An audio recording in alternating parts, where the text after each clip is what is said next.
www.javagarnation.com. அதாவது நம்ம இன்றைக்கி தான் லான்ச் பண்ணுறோம். இது பொலிட்டிக்கல் வெப்சைட்.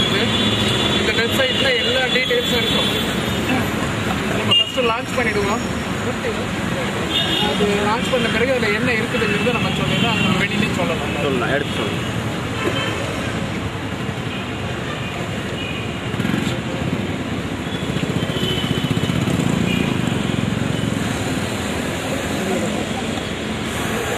தெரியுதா? தெரியுதா? நீங்கள் கொஞ்சம் க்ளோஸ்அப் எடுங்க. லைட்டாக அப்படியே இருங்க. ஓகே.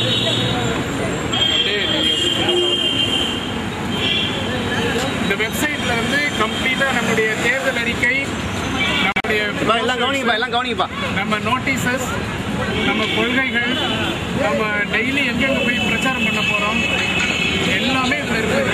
ஒவ்வொரு நாளும் அப்லோட் பண்ணிகிட்டே இருக்கோம். இப்பயே நம்மளுடைய ப்ரோஷர் நோட்டீசஸ் எல்லாம் இதில் பார்த்துக்கலாம். www.javagarnation.com எல்லாத்தையும் சொல்லுங்கள், எல்லாரையும் பார்க்க சொல்லுங்கள். அதில் எல்லாம் பார்த்தா எல்லா டீட்டெயிலும் அதிலே கிடைக்கும். அது நம்ம இதுவும் ஒரு பக்கமாக நம்ம இளைஞர்கள் பற்றினா நம்ம இந்த பரப்பு பண்ணி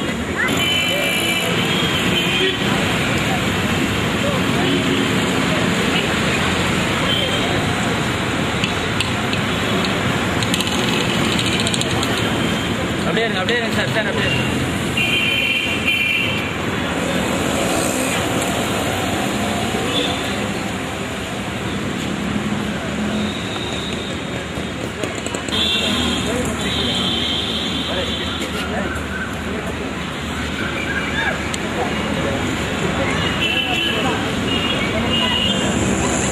அண்ணாநகர் சட்டமன்ற தொகுதி வேட்பாளராக நம்ம இறங்கியிருக்கிறோம். இதில் சுமார் ஒரு 15-16 வேட்பாளர்கள் இதில் போட்டியிடுறாங்க. எனக்கு கிடைத்த இந்த இன்டெலிஜென்ஸ் ரிப்போர்ட், மற்ற டிபார்ட்மெண்ட்லேருந்து கிடைச்ச ரிப்போர்ட் படி மேலே இருக்கின்ற ஒரு 3-4 வேட்பாளர்கள் மட்டுமே இதில் முழு ஈடுபாட்டுடன் இதில் உண்மையிலேயே உழைக்க வேண்டும் என்று இறங்கியிருக்கிறார். அப்படி இருக்கிற வேட்பாளர்களில் நாமும் ஒருவராக அரசாங்கமே கருத்து வைத்திருக்கிறதுங்கிறது தான் இந்த சூழ்நிலை நான் சொல்ல வருகிறேன். நிறைய பேர் இந்த களத்தில் இறங்கியிருக்கிறாங்க. ஆனால் எல்லாருமே ரொம்ப சீரியஸாக யாரும் இதில் இறங்கலை. ஏதோ ஒரு காரணத்திற்காக எதற்காகவோ அவர்கள் இறங்கியிருக்கிறார்கள். யாருக்காகவோ இறங்கியிருக்கிறார்கள். எடுபிடிகளாக இருக்கலாம், அடிவரடிகளாக இருக்கலாம், நமக்கு எதுவுமே தெரியாது. ஆனால் மேலே இருக்கின்ற ஒரு 3-4 வேட்பாளர்களில் ஜவஹர் நேசனும் ஒரு சீரியஸான வேட்பாளர். மக்களுக்காக இந்த மாற்றத்தை ஏற்படுத்த வேண்டும், முழுமையாக களத்தில் இறங்கியிருக்கிறார்னு அரசாங்கத்தினுடைய குறிப்புகள் எல்லாம் அதில் வந்திருக்கிறதாக நமக்கு ஒரு இன்டெலிஜென்ஸ் ரிப்போர்ட் கிடைச்சிருக்கு. அந்த அளவுக்கு நாம் முழுமையாக இறங்கி இப்போ இந்த களத்தில் இறங்கியிருக்கிறோம். சுமார் ஒரு 10 நாட்களுடைய அதீதமான மிகப்பெரிய ஒரு ப்ரிப்பரேஷன்ஸ், ஒரு ஏற்பாடுகளுக்கு பின்பு இன்னைக்கு நாம் மிகப்பெரிய அளவில் இன்னைக்கு தேர்தல் களத்தில் இறங்கியிருக்கிறோம். மிகப்பெரிய கட்சிகள் திமுக, அண்ணா திமுக போன்று காங்கிரஸ் போன்ற மிகப்பெரிய கட்சிகள் இறங்கியிருக்கிற நேரத்தில் நாமும் இதில் ஒரு போட்டி வேட்பாளராக இறங்கியிருக்கிறதுங்கிறது மிக பெருமையாக நாம் கருதுகிறோம். குறிப்பாக அண்ணாநகர் தொகுதியை நாம் ஏன் தேர்வு செய்தோம் என்றால், அண்ணாநகர் தொகுதி என்பது காலம் காலமாக ஒரு அறிவு சார்ந்த ஒரு தொகுதி, அறிவுபூர்வமாக சிந்தித்து வேட்பாளர்களை தேர்வு செய்யும் ஒரு தொகுதி. அப்படிப்பட்ட ஒரு தொகுதியை தமிழகத்தில் முதலாக இந்த தொகுதியை நாம் எடுக்கும் பொழுது இதில் வெற்றி பெறுவது என்பது மாற்றம் இல்லை, வெற்றியை நோக்கித்தான். 2வது இடம் 3வது இடம் என்று சுயேட்சை வேட்பாளர் என்று நாம் கூறிக்கொள்ள, மக்கள் வேட்பாளர் நாம், சுயேட்சை வேட்பாளரோ கட்சி வேட்பாளரோ என்ற கருத்தே கிடையாது. மக்கள் வேட்பாளர் என்று நாம் இறங்கியிருக்கின்றோம். முதலிடம்தான். இதில் 2 என்ற பேச்சுக்கு இடமில்லை, தோல்வி என்ற பேச்சுக்கு இடமில்லை. அப்படிப்பட்ட ஒரு மிகப்பெரிய ஒரு ஏற்பாட்டிலே மக்களுடைய நலனை பேணி பாதுகாக்கவும், தமிழகத்தினுடைய முழு ஒட்டுமொத்த வளர்ச்சிக்காகவும் ஒரு மறுசீரமைப்பு திட்டத்தினை ஏற்படுத்திக் கொண்டுதான் நாம் இறங்குகிறோம். வேறு எந்த வேட்பாளர்களிடம், எந்த கட்சிகளிடமும் இல்லாத ஒரு மறுசீரமைப்பு திட்டம், மக்கள் அரசியலை மீட்டெடுக்கும் ஒரு திட்டம், மக்கள் உடைமைகளை மக்களுக்கு பெற்றுத்தரக்கூடிய, மீட்டெடுத்து தரக்கூடிய ஒரு திட்டம். இந்த திட்டத்தின் அடிப்படையில் தான் நாம் போராட்டத்திலே இன்று கிளம்பியிருக்கின்றோம். இதில் ஒவ்வொருவரும்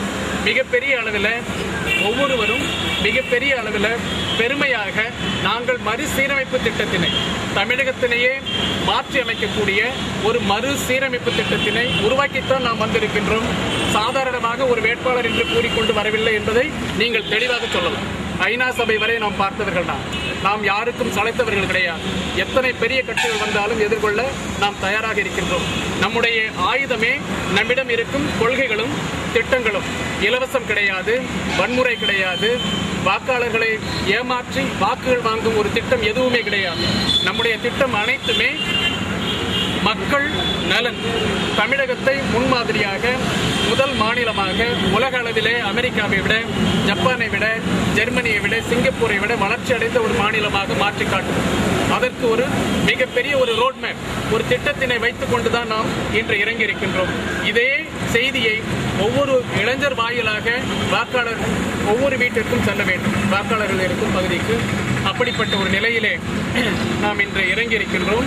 இதில் இன்னும் ஆயிரம் இளைஞர்கள் இறங்கி இந்த மக்கள் பணி ஆற்றுவதற்காக நாம் அனைவரும் உறுதியுடன் செயல்பட வேண்டும் என்று கேட்டுக்கொண்டு, அவரவர்கள் அமைதியாக அந்தந்த பகுதியிலே இன்றைய தினம் டோர் கேம்பெயின், ஒவ்வொரு வீடாக ஏறி நம்முடைய வேட்பாளரை பற்றியும் நம் கொள்கைகளை பற்றியும் நல்லா படிச்சு நம் கொள்கைகளை பற்றியும் விளக்கி சொன்னால் போதும்.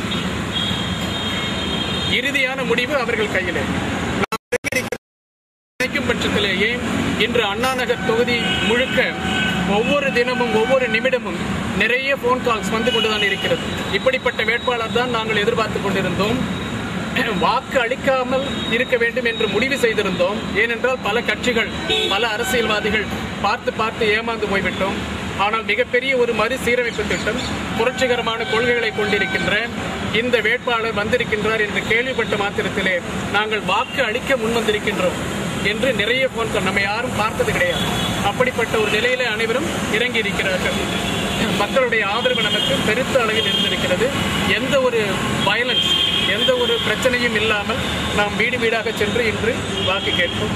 பிறகு நாம் ஊர்வலமாக தொகுதி முழுக்க இன்னும் மற்ற 2 நாட்களிலே நாம் பெரிய அளவில் இங்கே வாக்கு கேட்க புறப்படலாம் என்று கூறிக்கொண்டு, அனைவரும் ஒவ்வொரு வீடாக சென்று ஒவ்வொரு வாக்காளரையும் சந்தித்து நம்மை பற்றி கூறினால் போதும்.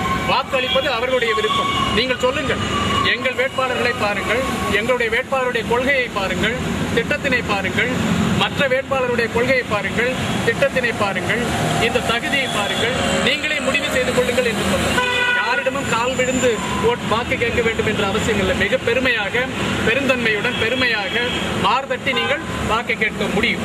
அப்படிப்பட்ட கொள்கைகளையும் சிந்தனைகளையும் உலக அளவிலே யாரும் தமிழகத்தில் இதுவரை ஏற்படுத்தாத ஒரு கொள்கையை ஏற்படுத்திக் கொண்டுதான் நாம் சென்று வருகிறோம். மக்கள் அரசியலை மீட்டெடுப்பது, மக்கள் உடைமையை நிர்ணயம் செய்வது, மக்கள் உடைமையை மீட்டுத் தருவது, இது 2 கொள்கை. மக்கள் உடைமையிலே வாய்ப்புடைமை, வாழ்வுடைமை, கல்வியுடைமை, சுகாதார உடைமை, அடிப்படை கட்டமைப்புடைமை, பாதுகாப்புடைமை, சமூக சமத்துவ உடைமை, இப்படி பல உடைமைகளை சட்டப்பூர்வமாக கொள்கை ரீதியாக ஒவ்வொரு தனி மனிதனுக்கும் தமிழகம் முழுக்க பெற்றுத்தரக்கூடிய ஒரு கொள்கை வைத்திருக்கின்றோம். இது நம்முடைய நோட்டீஸ்ல எல்லாமே எழுதியிருக்குது. இதையெல்லாம் படித்து அவர்களுக்கு விளக்கி சொல்ல வேண்டும். சரிதானே? விடைபெறுகிறேன். வணக்கம்.